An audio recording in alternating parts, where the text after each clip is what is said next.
Hello বন্ধুরা, কেমন আছো সবাই? আশা করি সবাই খুব ভালো আছো। আজকে 12টার ডিউটি জয়ন্তর, আর এখন দেখো 11টা 15 বেজে গেছে। বাবুর এখনো আসার নাম নেই, সমাজসেবা করতে গেছে। একজনের ফুল ফ্যামিলিকে নিয়ে ডাক্তার দেখাতে গেছে, তাদেরকে ওষুধ কিনে দিতে গেছে। তো অনেক দেরি হয়ে যাচ্ছে, এই জন্য আমি ভাবলাম যে জলটা গরম করে দিই। মোটামুটি 11:15টার দিকে বাবু এসেছিলেন, এসে খেয়ে দিয়ে বেরিয়ে চলে গেছিলেন। আর এখন হচ্ছে বিকেলের সময়, আমি হচ্ছে একটু জল খেয়ে পরেই বাসন কটা মেজে দুধটা গরম করব। জয়ন্ত আজকে এসে দুধটা খাবে। আজকে শনিবার, আজকে আমাদের একটুখানি চা খেতে যাওয়ার কথা আছে, জানি না যেতে পারবো কিনা। এই শীতকালে না বিকেল বেলাটা মুখটা ভীষণ চটচর করে, সেজন্য একটুখানি ক্রিমও লাগিয়ে নিলাম। ভিডিওটা 8-5টা দিনের মতনই নর্মাল হতে পারতো, কিন্তু হঠাৎ করেই স্পেশাল হয়ে গেল। জয়ন্ত বাড়ি এসে বলল যে মাথাটা খুব যন্ত্রণা করছে, তো আজকে বেরোতে পারবে না।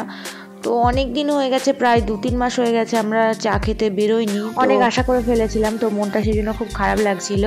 তো তারপরে হঠাৎ জয়ন্ত বললো যে চলো তোমাকে নিয়ে সিনেমা দেখতে যাব। তো যা বলা তাই কাজ, ঝটপট করে মানে কোনো রকমই রেডি হয়ে গেলাম। রেডি হয়ে গিয়ে প্রায় টাইটায় আমরা সিনেমা হলে গিয়ে পৌঁছেছিলাম। আর এই অ্যানিমাল সিনেমাটা দেখার খুব ইচ্ছা ছিল। তো খুব মানে আর ফার্স্ট টাইম জীবনে আমাদের মানে বিয়ের পরে ফার্স্ট রিভিয়ারে সিনেমা দেখতে যাব আর টাইম স্পেন্ড করব, এটা আমার ভীষণ আনন্দ হচ্ছিল। তো আমি ঝটপট একটা জ্যাকেট বার করে ফেললাম। আমাদের শীতের জামা কাপড়গুলো এখনও পর্যন্ত পুরোপুরি বার করিনি, এই ট্রলি ব্যাগের মধ্যেই রাখা আছে, যেটা যখন দরকার হয় বার করি, আবার ইউজ করে রেখে দিই, কারণ ঘরে একদমই জায়গার অসুবিধা হয়ে গেছে। অনেক রাতে যাব, খুব ঠান্ডা বাইরে, তো সেই জন্য এই জ্যাকেটটাই পরে যাব। কি যে আনন্দ হচ্ছে আমি বলে বোঝাতে পারবো না। মানে ফার্স্ট টাইম সিনেমা দেখতে যাচ্ছি। এতদিন যাব করেও যাওয়া হয়নি, শুধু শুধু টাকা খরচা হবে মানে সেই ভয়েতে যাওয়া হয়নি। তো আজকে হঠাৎ করে ও বললো, মানে আমি সারপ্রাইজ হয়ে গেছি, আমি ভীষণ খুশি। কিন্তু একটা ব্যাপার কি, সব কাজ করবো না আমার অর্ধেক পড়ে রয়েছে, মানে বাসন অর্ধেক মাজতে মাজতে আমি রেডি হওয়া শুরু করে দিয়েছি, কারণ সময় বেশি নেই, আমরা 7টা শোতে যাব। তো সেই জন্য খুব হুটোপাটা করছি। সিনেমা যাতে শুরু না হয়ে যায়, আমরা প্রথম থেকে সব সিনগুলো দেখতে পারি। ইচ্ছা ছিল অনেক ছবি তুলবো, পোস্টারের সামনে দাঁড়িয়ে সবাই যেভাবে ফেসবুকে ছবি দেয়, পেছনে সিনেমার নাম থাকবে, সামনে আমরা থাকবো, পোস্টারের সামনে দাঁড়িয়ে ছবি তুলবো, ভিতরে ছবি তুলবো, পিভিআর বলে কথা, ভিতরে পপকর্ন, বাদাম ভাজা, অনেক কিছু থাকবে, বিশাল ব্যাপার।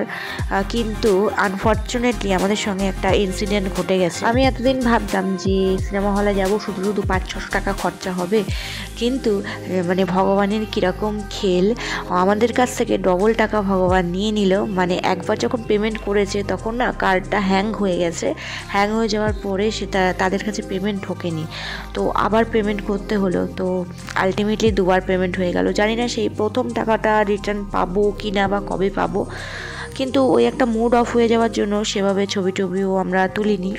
বাট ভেতরটা খুবই সুন্দর ছিল, আর সিনেমাটাও আমরা নো ডাউট অনেক এনজয় করেছি। কিন্তু ওই যে বিয়ের আগে আর বিয়ের পরে ফিলিংস এক হয় না, এটা সত্যি কথা। কারণ সিনেমা দেখার শেষে আমার এটা মাথায় হচ্ছে যে বাড়িতে গিয়ে আমাকে বাসনগুলো ইনকমপ্লিট আছে মাজা, সেগুলো মাজতে হবে। আর তারপরে আমাদের খাওয়া দাওয়ারও কোনো অ্যারেঞ্জমেন্ট নেই, রাত্রিবেলা কি খাবো না খাবো, তাই জন্য সিনেমা হল থেকে বেরিয়ে আর বাড়ি গিয়ে রান্না করা সম্ভব নয়।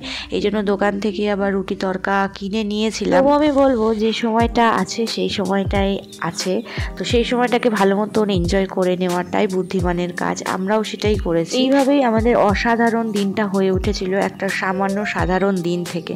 ভিডিওটা তাহলে এখানেই শেষ করলাম, দেখা হচ্ছে পরবর্তী ভিডিওতে। ততক্ষণ পর্যন্ত সবাই ভালো থাকবে, সুস্থ থাকবে। Bye bye.